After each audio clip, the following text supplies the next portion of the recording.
Well, we haven't seen much in the way of sunshine this weekend, but it hasn't been a complete washout, and today is no different. A lot of cloud cover and the threat for some scattered showers and thunderstorms. But again, I don't think everybody will see that activity. As we take a look at our Storm Team Live Radar Network, we do have some light showers starting to lift through Franklin County here, right along I-81 and Route 15 there. But the rest of the area is dry at this hour. We're also seeing some fog develop in some parts of the area, and it's lowering visibility. You can see that here in our Harrisburg sky cam. A lot of cloud cover, a lot of low-lying clouds. And as we check out the visibility in some places, Harrisburg's down to a mile, Carlisle as well. So I would say around Lebanon County, which is down, Lebanon is down to 2 miles, but Lebanon County, Dauphin County, and then maybe eastern Perry and eastern Cumberland County seeing some limited visibility. So if you're traveling in these locations, definitely want to take it easy and be mindful of that. As a cold front comes in during the afternoon and the evening, scattered showers and storms will be possible. It is an impact day because we are outlooked for severe weather. So a few of those storms could be on the strong to severe side. They also could produce some brief heavy downpours, which could lead to some flash flooding. So your News 8 Storm Team forecast calls for mostly cloudy skies. Once again, scattered showers and storms, temperatures in the low 80s. And then tonight, partly cloudy, could see some patchy dense fog form, especially where we do see that rain. It's still going to be a muggy one with temperatures in the mid to upper 60s. Tomorrow, clouds and sun mix in the afternoon as some upper level trough moves in and a weak front. There could be a few late day showers and thunder showers. Still sticky, but the humidity will be dropping. Temperatures right around 80 degrees. So here's a look at the severe risk today. Our eastern counties are highlighted in that slight risk, which is a little bit higher than our western counties. And the main threats will be damaging winds and the potential for flash flooding, especially where we see these storms traverse the area and dump some brief heavy rainfall. Now, hail and the tornado threat is low, but it's not zero. So that threat is also there. In fact, speaking of the flood threat,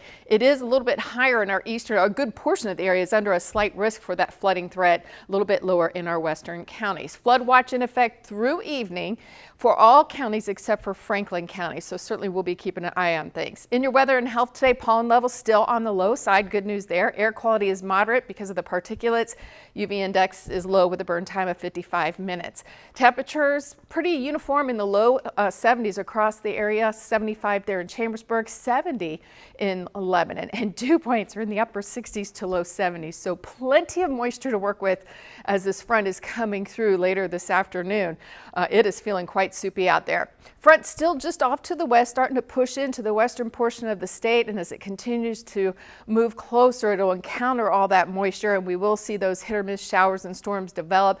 Reds and oranges indicating where we could have some pretty healthy downpours, and that will continue into the early evening. Things will quiet down overnight tonight, but we will possibly see that patchy fog develop. And then tomorrow's another weak boundary comes in. It could spit out a few showers and thunder showers. And then beyond Monday, winds will shift behind that system to the north-northwest, ushering in drier, cooler, more comfortable air. Check out these temperatures in the 10-day forecast. We drop to the mid-70s on Tuesday with breezy conditions, more comfortable. Overnight lows drop into the 50s.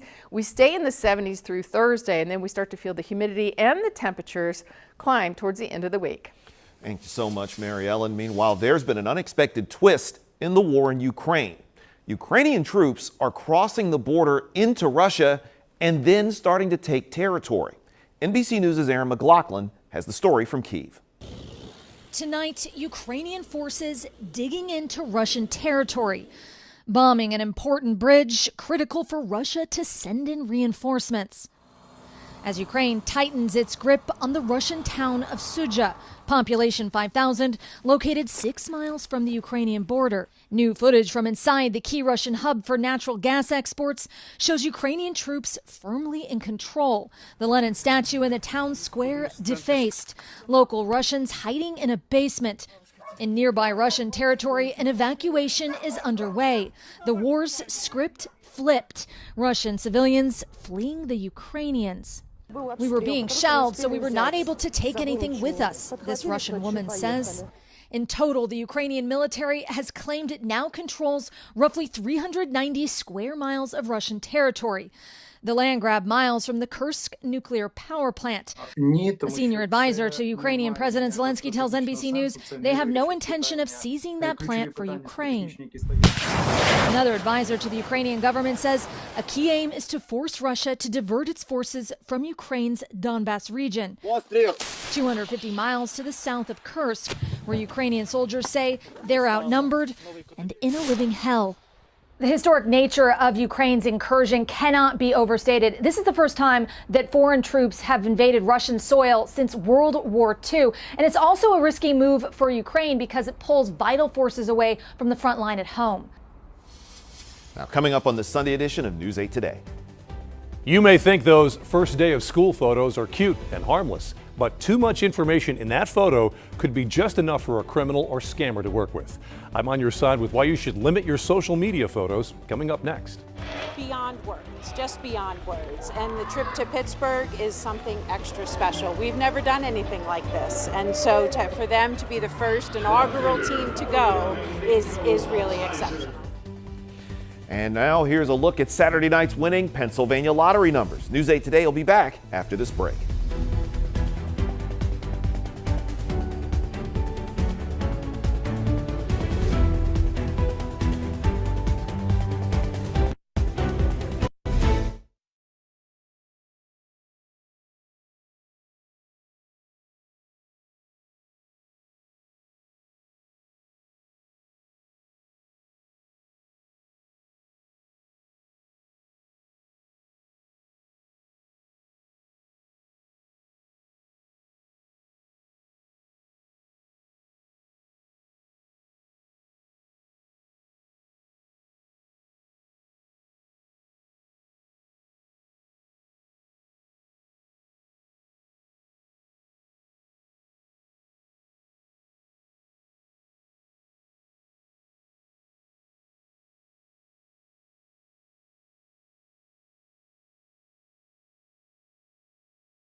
Now, welcome back to News 8 Today on this Sunday morning. And with the school year set to get started again soon, your social media feed is likely going to be filled with a lot of back-to-school pictures of your friends' kids. However, the Better Business Bureau says you should probably be careful with how much information those photos include. Here's our 8 on your side consumer investigator, Brian Roach.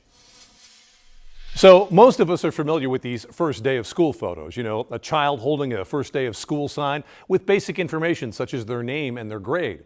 But the Better Business Bureau says be cautious about what you share in these photos. Avoid sharing personal details about your child like their full name and age. Leave off information about your child's school, teacher, or grade level. Choose generic backgrounds for your photos. Don't show house numbers, street signs, or other identifiable landmarks in the background. And check the privacy settings on your social media accounts. Be aware of who can see your posts and don't accept friend requests from many people that you do not know. Now, you may think all of this may be overkill, but I can assure you folks, scammers and criminals piece together these little details to target their victims. So protect your information and your family by limiting your online details. I'm Brian Roach, on your side, WGAL News 8.